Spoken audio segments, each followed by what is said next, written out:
the deciding factors in a game aren't like when you're jogging.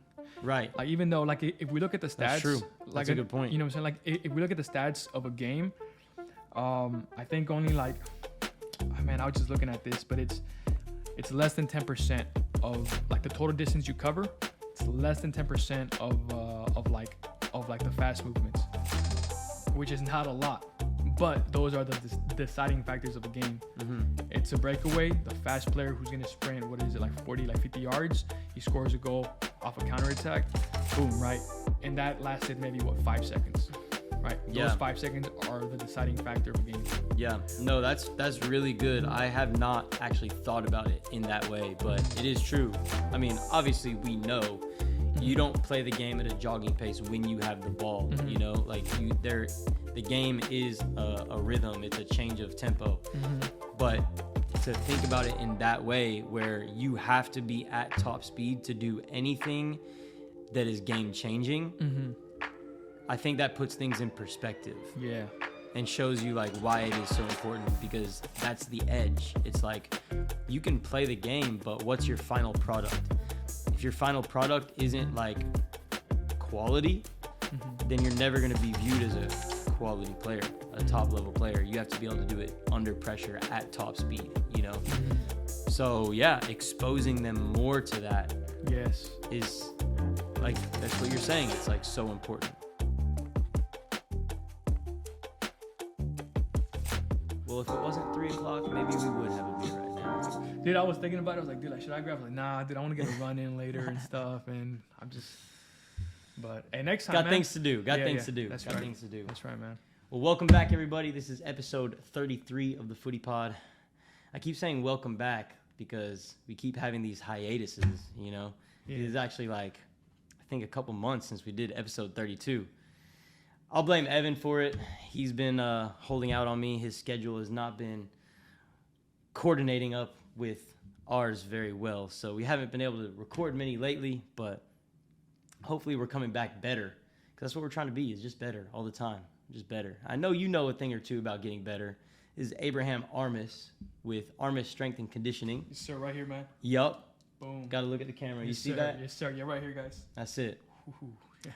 Abraham and I, we have a relationship from the past, actually. I almost forgot to bring this up, but when you were working with Exos at Drive Nation, you were doing kind of physical therapy and performance training almost together, or were you just focusing more on the performance training side? It was just the performance, but there was a physical therapist on site. That's right. Yeah. So we were at Drive Nation for a little while running our programs. This was pre-COVID. Post-COVID put a halt to our time there. Actually, both of us at the same time. Yeah. Yeah. And I'm not really sure, maybe you can fill in the gap for us, but what you were doing during that time before you started working more with DKSC, which is how we've reconnected now. Mm-hmm. And obviously now we're working together with our brands. And but why don't you fill in that gap for us? What were you doing during that time before you made the transition to DKSC? Yeah. So kind of how like Sean was saying, COVID just, I lost my job, and that was my only job. And I had to honestly find a way to get some income. You know, like I had just signed a lease, like near there as well. And I was like, okay, I guess I gotta, find my own clients. And then so I took my social media to that next level, and I just honestly I started like reaching out to like friends and family. Dude, I was charging like $12 for people to come in and train. Did you have your brand established at this point? So, no, not necessarily, but I did have an Instagram, which I had been uploading for like already about a year, but it was just there. I just wanted to upload just videos of me training, and I had probably 1,000, 2,000 followers. No, like probably more like 1,500 around there. And I was like, man, I think I can make something out of it. So I just started taking inspiration from other like Instagrams. Okay, how can I get more, more people like to come in, More engagement. Exactly. Yeah. So, and then like long story short, I started to get clients and stuff. And I first started off doing just like soccer skills stuff, right? Like obviously I have a background in soccer. I was like, I'm not the best skills coach, but I can show kids like how to, like do some of my moves. And So you're trying to kind of do both in one at the time. Yeah. And it was just because I just wanted clientele. Yeah. I didn't care so you're what I taking did. what you could get. Yeah. But I knew eventually I was gonna do full performance and stuff. I was even doing like That was always in your horizons. every time. Yeah. And then I just kept on like uploading. And long story short, so Juan, which is the performance director with DKSC for the strength and conditioning side, he reached out to me, and when we had like stay in touch. Juan Robles, to be specific. That's right. There's a lot of Juans at DKSC. Too many Juans, man. I love them all. They're all great Juans. Yeah. But we're talking about Juan Robles. Yeah, and he pretty much said, hey, Harry, like we're looking at hiring. And long story short, I got hired on. Nice. Yeah. So you've been with DKSC for how long now? This will be your third year? This is my third year. Yeah. Okay, so this will be my second year. So you started just a year before me. Got it. Yeah, I mean, I know that the girls' side has really benefited from y'all's training, and with the new weight room they just have built are still working on. It's pretty much done, right? It's pretty much done. We have all the essentials. I'll say that. Yeah. It's a weight room. That's awesome for the club. Like, especially for our older players, like the more elite level players, like the performance training is so important. And we're just trying to be the best that we can be. That's what we're about. That's what you're about. And I think not enough people are aware of how critical the strength and conditioning side of things really are for a number of different reasons. So like, I would say, what do you think is the most important reason for incorporating strength and conditioning into your training regimen? So in one word, longevity, right? It's a good word. So I know that most people that want to get into strength and conditioning, it's mainly because like, hey coach, I want to be faster, I want to be powerful, I want to be the fastest, like I want to be like Mbappe, like I want to be that fast. And we can get you fast. I don't know if I can get you Mbappe fast, but that's a different breed. Yeah, dude, like that's just But my biggest goal is just longevity. If a player stays healthy, if a player has a long career, that's a big win for me. Because at the end of the day, what strength and conditioning does, it doesn't take over your life, right? Like if you're a soccer player, it just supplements it. Yeah, right. And so if you're able to just like really take advantage of the strength and conditioning side, where it supplements your game, just focus on your game, and again, you're gonna have a long and healthy career. But would you say it's supplemental or more fundamental? Like fundamental. Okay. So like it's critical. Like yes. You can't just like maybe add it on to your training. Like you have to have it as part of your training. Okay. Yeah. So with that, let's start off by saying a player needs a certain like foundation of like physical abilities, right? You get some players who are already like older, like in their teens, like 15, 16, and I see big gaps in their athletic ability, and I'm like, man, if he was already more athletic, like he could run faster, and obviously like running faster is a big benefit in the field, right? Like everybody looks at those, right? Like you've heard the term like speed kills and stuff. He's going to be stronger, and he's going to be less like injury prone because they have all these sort of like movement patterns in their toolbox. I've trained so many athletes, and there's a lot of awkward moving athletes who don't maybe like run efficiently, who don't like change direction efficiently, just like cutting, like running, like touch a cone and like change like 180-degree cut. Like I've seen like there's players that can't even do that.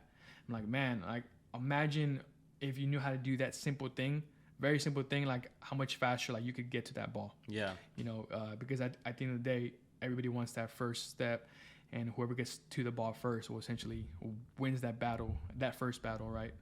Yeah, I mean, it's a sport, and in any sport, you have to be an athlete first.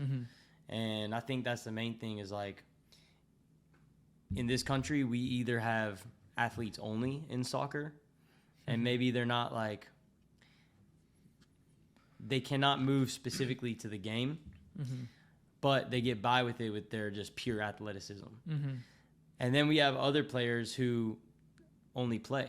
And it's like on both sides, you're missing out on something. So what is it that players are missing out on if they're not doing the strength and conditioning?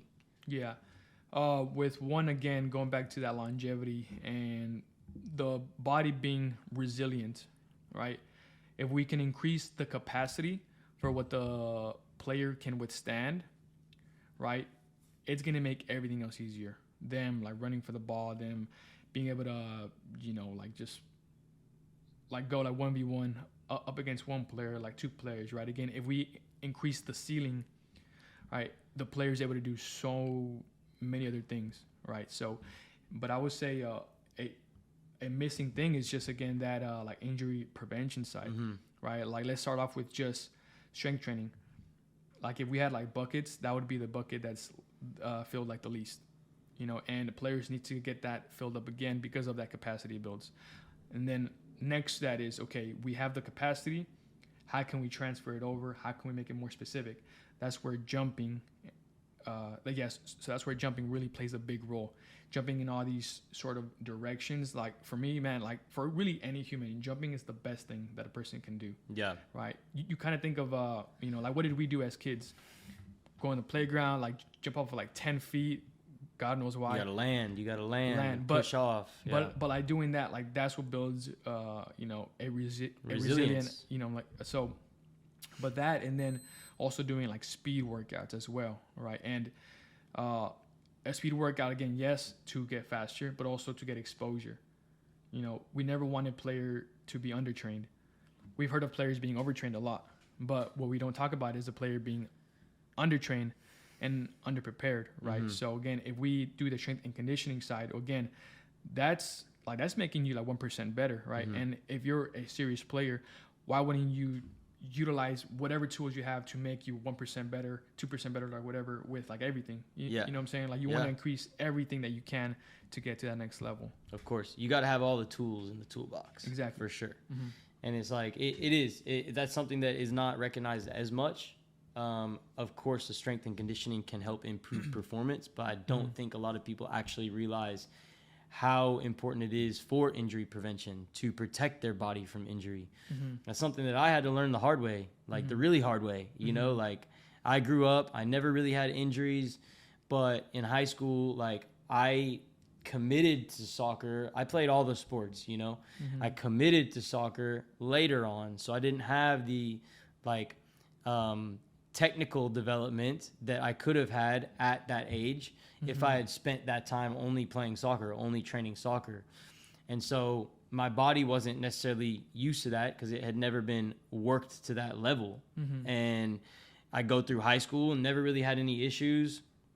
But as soon as I get to college, first day of preseason, 3 sessions.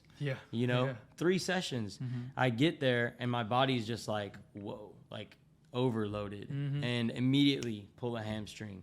And then like from there, it was just like I was never healthy, never. For like 18 to 22, like critical developmental years, I was not really playing because I was always injured. And it's because my body wasn't prepared for that level at all. I was missing the technical development early on. And then by the time I got to high school, it was like the normal strength and conditioning program you have at school, right? If that. But we did have it, but it was, football coaches running it. So it was like Olympic lifts, like, a bunch of like really heavy work, but not specific to the sport. And so, and even actually going into college, like the program that they gave us it looked like a football program, And so it's like, I knew that I wasn't prepared. And I feel like if athletes now understand how to prepare physically, it's just going to set them up for everything else that they do. Yeah. Like, what do you think about the injury prevention side of it? Like, do you think that, I guess, let me put it this way. What is that sweet spot, right? You talked about overloading and underloading. So what's that zone in there, that sweet spot where we're optimizing performance? It's hard to answer that question as far as like, oh, hey, like once you reach this level, like you're bulletproof, right? Yeah. So let me start off by saying this.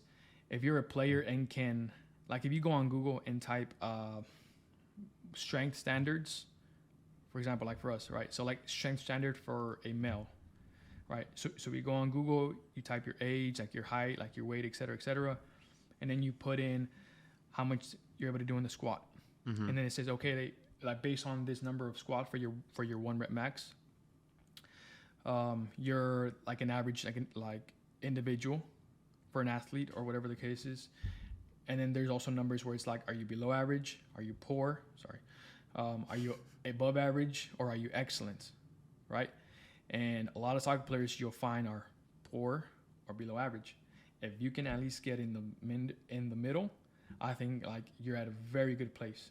That's where a soccer player should be. Well, that's where any athlete should be. For sure. Right. But soccer players specifically, you don't need them at the top, but they can't be at the bottom either. Because you know, there's a question that's been asked, like, is too strong bad, right? And my short answer is no, right? Like, you can never be like too strong. What you can do is overlift. You know, if all you're doing is lifting weights and not really doing the necessary jumping and, you know, like, but that's strength too, which is why you say like, you know, too much strength is not bad. It's just different types of strength. Yes, you're right. And I'm gonna do my best to not like nerd out and stuff. But go for it, man. But it's like, be nerdy. But it's like, if we look at like how much force like we're producing, okay, you know, that's the strength part of it. Okay, now can we produce force at a high speed? Because at the end of the day, you're an athlete, you want to be producing high forces at high speeds, or at least, you know, do things explosively.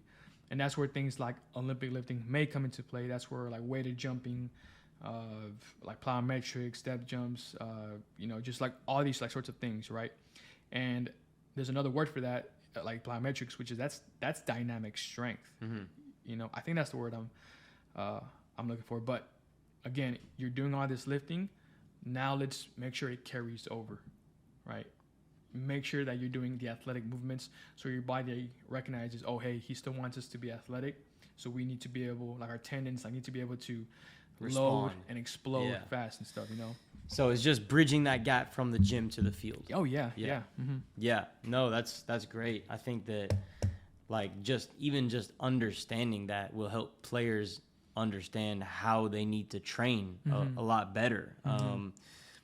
You know, I think like one thing that we were talking about even before this was like, how would we have trained when we were younger? Like I just talked about it a little bit on I guess both soccer and strength and conditioning side. Like I know for the soccer side of things, I would have just done the simple work early on, like, you know, ball mastery, passing with the wall, like that simple stuff. I just never knew. I never knew what to do. Of course, yeah. And so it's like, if you knew what you know now, what would you go back and do then?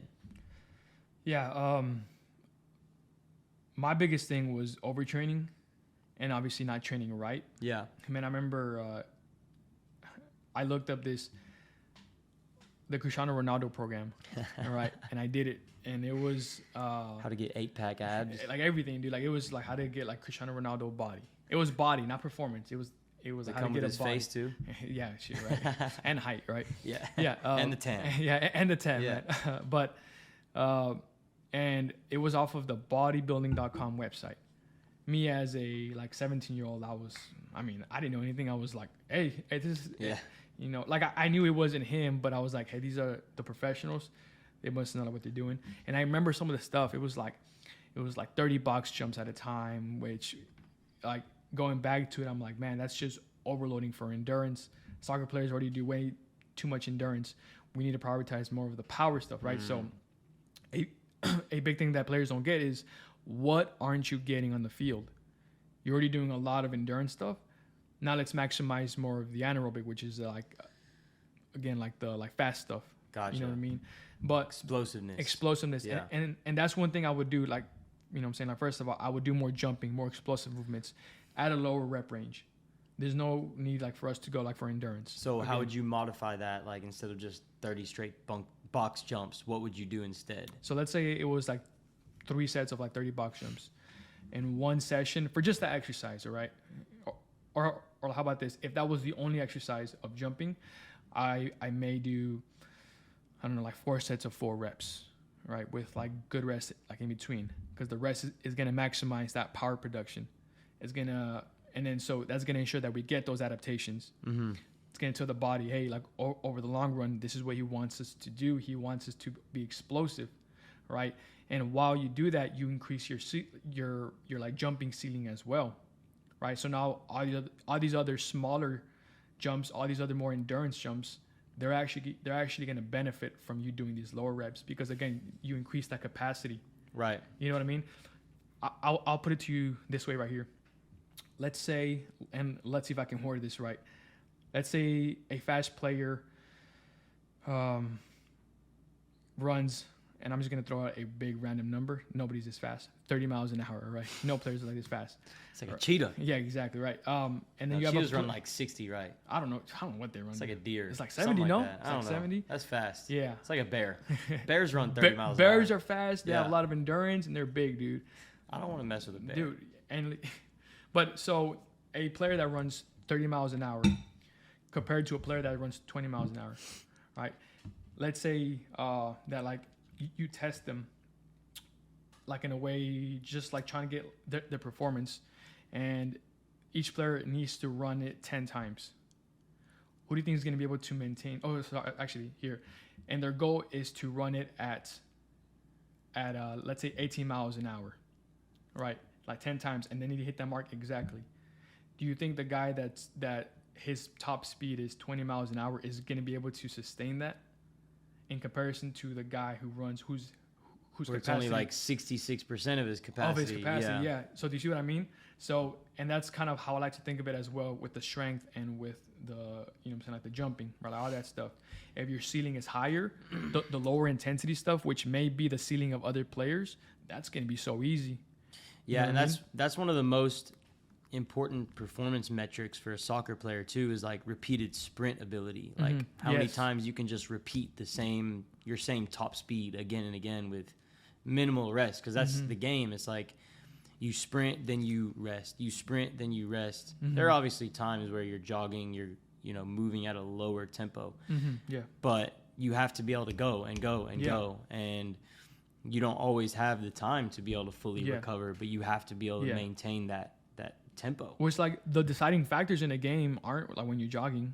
Right. Like, even though, like, if we look at the stats. That's true. Like, that's a good point. You know what I'm saying? Like, if we look at the stats of a game, I think only like, man, I was just looking at this, but it's less than 10% of like the total distance you cover.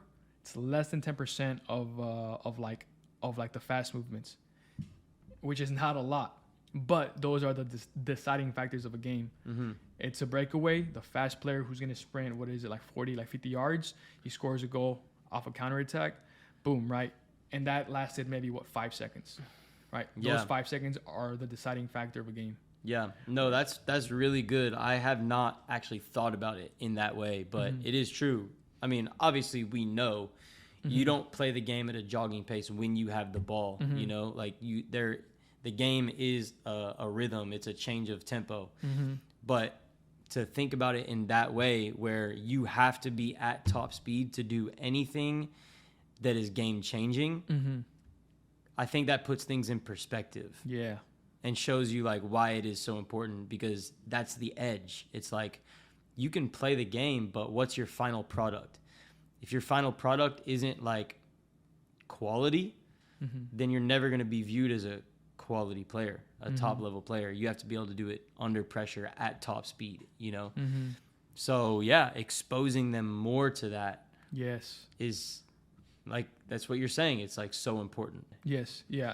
So with that, again, just exposure. And I love that you use that word, because that's a word I use a lot. You know, even if, let's say that you're already a fast player, but you're not getting those, let's put it like this, like you're not opening up like the legs into those like higher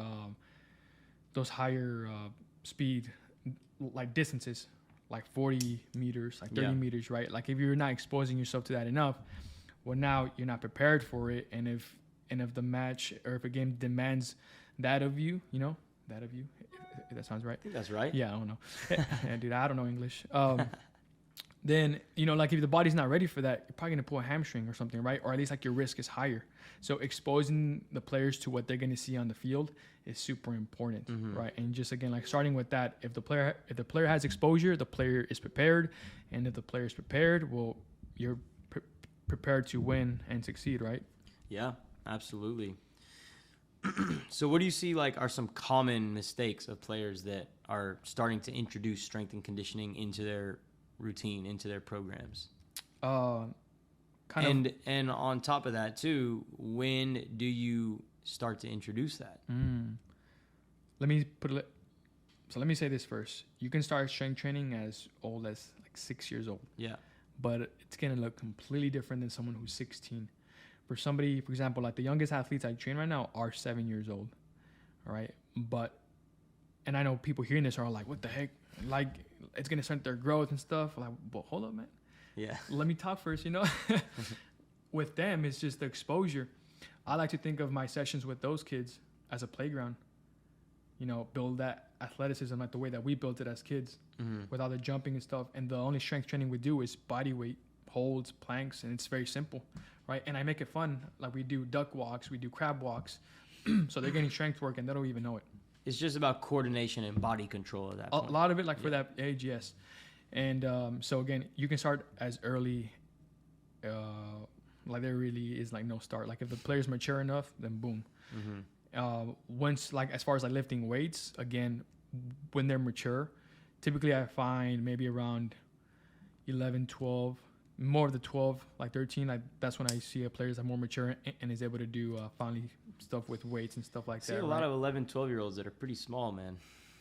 You think they can handle it? Weights?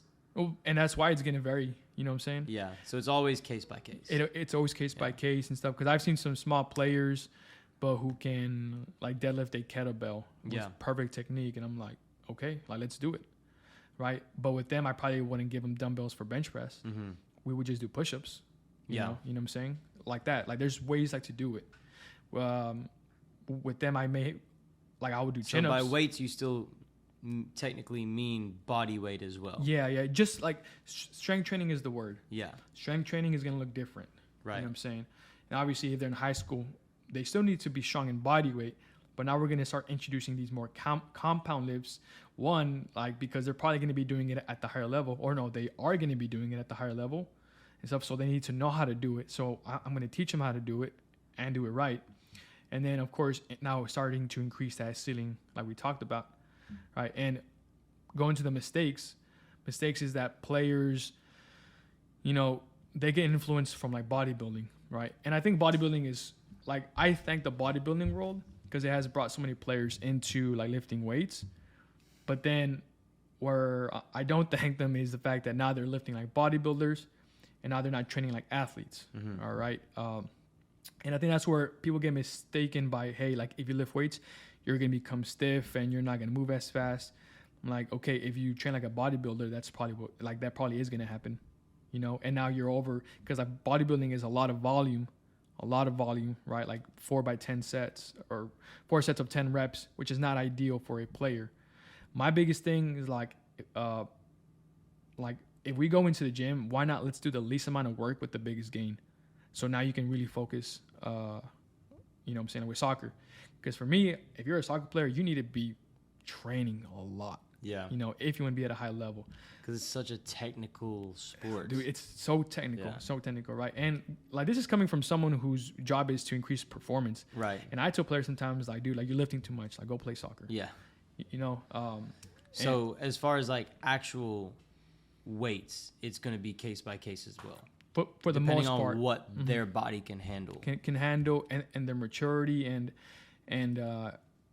like if I see like weaknesses, I'm like, okay, all we need to do is this right here. Like they don't got to be touching a barbell, like definitely not.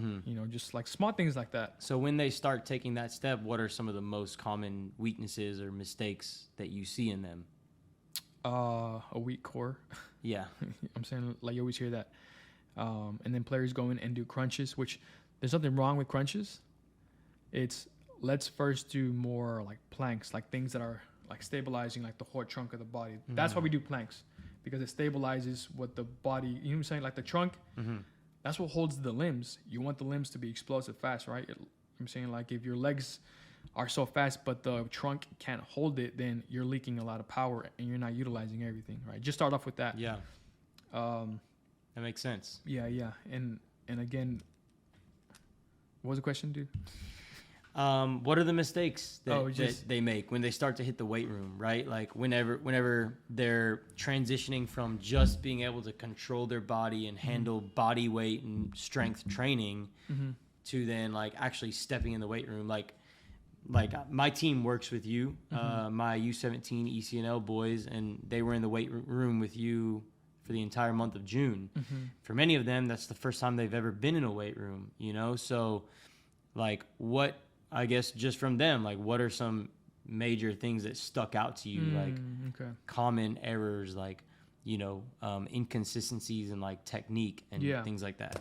A big thing which you come across with a lot of soccer players is just some players don't know how to squat, like even just body weight and stuff. Like they hunch their back, their knees because their go hips over. are so tight. It's like so many things, and it's not necessarily that. And a lot of players don't know how to hinge, just bend at the waist while keeping their back straight. I see. Their back turns into a turtle shell.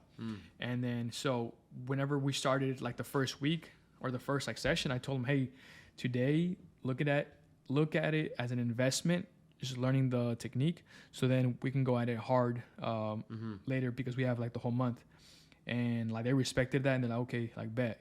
And then literally at the next session, we were already like loading them up, because I think I was very happy with that first session. They got their technique right, and then whenever we ended the month, dude, like they were going like pretty heavy already. Yeah, heavy like relative to what they were doing previously, right? But just knowing how to get into positions, that was one thing I was seeing at like 16, 17 years old. I'm like, for me, I'm like, dude, you got to know how to do this now. Oh, for sure. You know what I mean? It's now or never. It's exactly. Now or never. Yeah. Weak ankles, right? And so we did like calf raises and stuff. We did a lot of hip mobility with like, I love doing hip cars, which is hip controlled articulated rotations. All that just means is that we're strengthening while stretching at the same time, which is, it's amazing. Everybody should be doing it, right? Let's see what else. So again, the core, and just to start off with that, you know, like that was one of the biggest things, right? Just their movement patterns and like those little small areas and stuff. Yeah. I mean, I was there that first day, and like you could see that there was a lot of struggle, but you could see also that they were picking it up quickly, you know? I think I think they definitely understood how serious it was being in there. You know, like you can't mess around. You can't you can't joke around about this stuff, because that's how you get hurt. I mean, I've had a weight room accident. Like I remember I was about their age in high school. It was our summer program, and I'm sitting there like, you know, back squatting. And at that point I was already doing more than just the 45-pound plate. So it was like a couple of plates on it. And I don't know, I guess like whoever was spotting me didn't like clip their side. And so I just like, I maybe like bumped the rack a little bit on the way up and just kind of lost balance. One side went down, the weights came off, other side flipped up, and then it slid down. I think it was this hand. It like slid down and like pinched my hand between the safety bar and the bar. Yeah. My hand opened up. Oh, snaps. I had to get like 7 stitches. Like, it was a mess. Yeah. I'm glad I wasn't a coach in that situation, because like I would have freaked out. Like, but also like if you think back, because I want to touch up just real quick on the safety things that I went over. Yeah. Do you think the coach could have done better? Or was that just an accident? Going back to what I said before about like the weight room, our strength program, it's football coaches. They're not necessarily like strength and conditioning coaches. Oh, like, it's football coaches. You know, that's what they're just like high school coaches. Yeah, I got you. And so, you know, they aren't like certified strength and conditioning specialists where they're gonna like be looking. Like I remember vividly that day. It was a small group. Like so, could have had an eye on it. Like you know. Probably should have had an eye on it. Yeah. I'm not going to sit here and blame the guy, but like it happened. And it's serious. Like serious injuries can occur in the weight room. And I think they understood that right away. And so I think it was a good move having you just introduce everything that first day, walking them through some things. Yeah. And that way they were just more comfortable, like, loading it up the rest of the month. Yeah. Yeah. Yeah. So even just entering the weight room, that's when I got like very like serious about it. And I was like, hey guys, the weight room is not the place that to play around. Yeah. Like I don't want to see anybody like horsing around, right? I don't care if you guys are talking, get hype. That's part of the weight room, right? Yeah, yeah. But like that was the biggest thing. And I said, nobody squats without a spot, like without a spotter. Mm-hmm. Literally, dude, I never had an issue. Never once. I maybe like one time just said ready and then I said, hey, spotter. Oh, boom, boom. Yeah. But they were locked in every single time. And I always emphasize, hey, check the clips. Hey, check the clips. always. I was walking around, always looking I was going around, hey, man, like shift your toe an inch this way. Little small things like that, which at first, I remember the first day, I'm not going to say who it was, but I was like, hey, get your hips up. Put them on blast. I was like, hey, man, I get your hips up higher. And he's like, and then he kind of, it's not that he said no or anything. Like he kind of had this face like, why? Right? Yeah. Why? And then like later on, he kind of then started doing everything really good. And because I explained like the benefit of why. I'm never going to tell you do something. Yeah. I mean, I tell you exactly why I do it because it's just going to waste time. I feel like I know who exactly you're talking about. You probably do.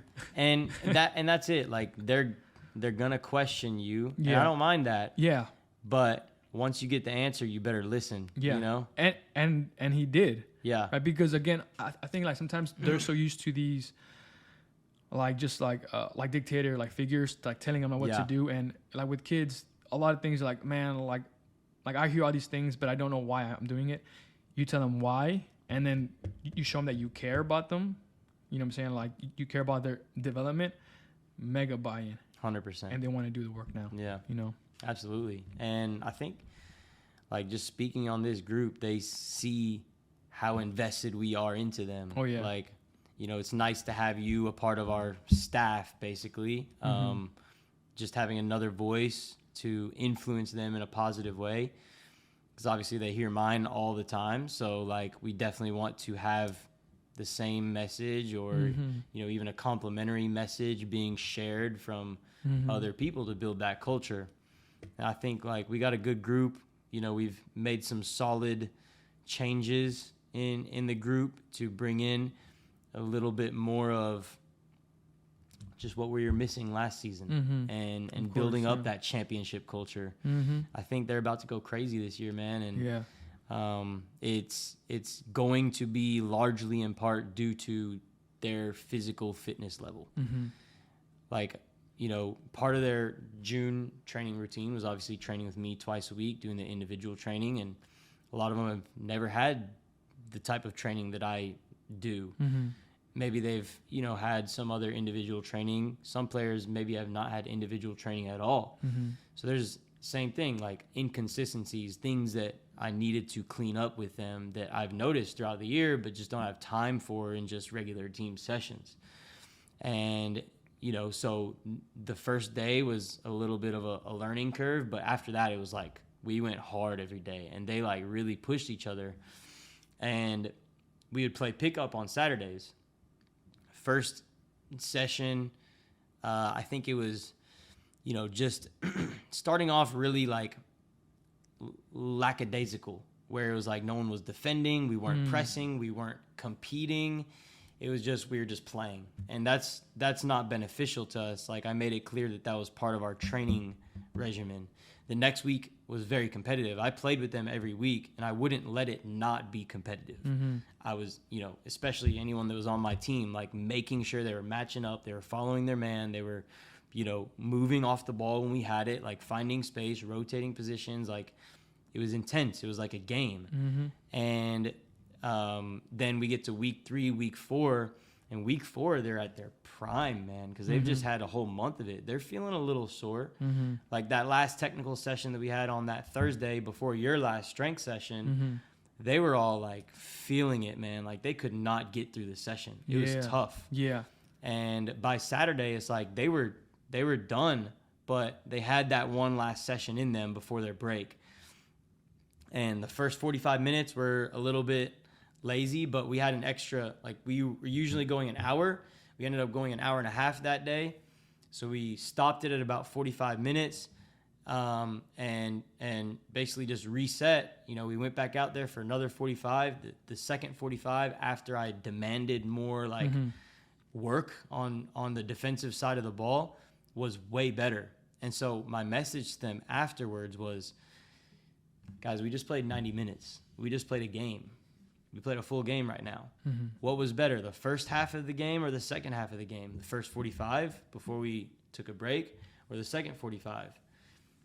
I think the one kid that made the comment to you is the same one that goes first 45. And everyone just kind of like looks at him. It's like, no, bro. Like, obviously the second half was way better. It's funny how like, we haven't said the name, but we know who it is. Maybe we're talking about two different people, but I think it's the same person. There's two people I'm thinking about who maybe you're thinking about, and then I'm thinking about. There's only two that stand out to me. Whoever it is, we love you guys all the same. I love those kids, man. We love you guys all awesome the same. Kids, yeah. But the point is, it was obvious that the second half was better. It was way more competitive. We were working defensively, you know, pushing each other, motivating each other, raising our level, talking a little shit, you know, but in a healthy way. It's like there's a difference, you know, between just like being mean and like, you know, talking in a personal way, and also taking it in a personal way. Yes, yeah, that's big. But then like the other side of it where it's like trying to make you better. Holding them accountable. Yeah. So I was like, guys, like all 3 weeks, who's talked the most shit in these sessions? It's me. Like I've been on them about everything. I haven't been mean about anything, but it's just like, just keeping that energy, keeping them on their toes. You know, sometimes like, what I say like is in my favor because like I do something well. Sometimes they get me, you know what I mean? So they can talk a little bit back, but it's always to push each other to a higher level. And so, you know, with the amount of like mental focus that I was putting into those sessions, my message to them after the very last session was, we just played 90 minutes. The second half was better. Physically, technically, you guys are ahead of me right now because obviously I'm coming back from a major knee surgery. Like, it's going to take some time. I'm not fit. But mentally, like, I'm playing the game on a way, way, way higher level than you guys. And so it's like, maybe you guys can stay sharper for longer. I'm going to get you. You might get me a few times. But once I get fit, that's going to change. But mentally, it's just a whole different level right now. Yeah. And so... you know, like they're primed and ready to go, but taking that next step now is going to be the mental side of things. Yeah. So how do you think like the strength and conditioning side helps to be that glue to bring everything together almost? Yeah. Do you understand like the question? I do. Yeah. No, dude, that's a great question. You're right. Because that mental aspect of strength and conditioning is very critical. Yeah. And I think that's where you really see the separation of the men and the boys, the good and the great, you know. And if you can push through strength and conditioning, which is, it's not a bar at your feet, right? So you're going to need willpower. Yeah. You're going to need to exert a lot of force. You're going to need to stay focused with something that's probably not that fun. If you can push through it because you know it's going to help your development in the long term, I mean, that's already kind of like bulletproofing your mind because you're doing things that you don't like but you know are good. It's just like taking a cold shower in the morning. I did it for 1 month. It was horrible, but like once I was like done, I was kind of looking forward to them because you proved to yourself that you can do it. You can, yeah. And like whenever you do hard things, here man, like I love this quote. Dang man, how does it go?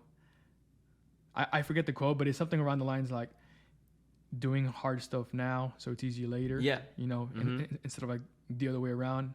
But again, that really changes you as a person. Absolutely. Especially over time. Like I know the person I was 10 years ago at 17 versus now, like my headspace is in a whole nother level as far as like what I can do or like what I believe myself like to do because of the hard things I did.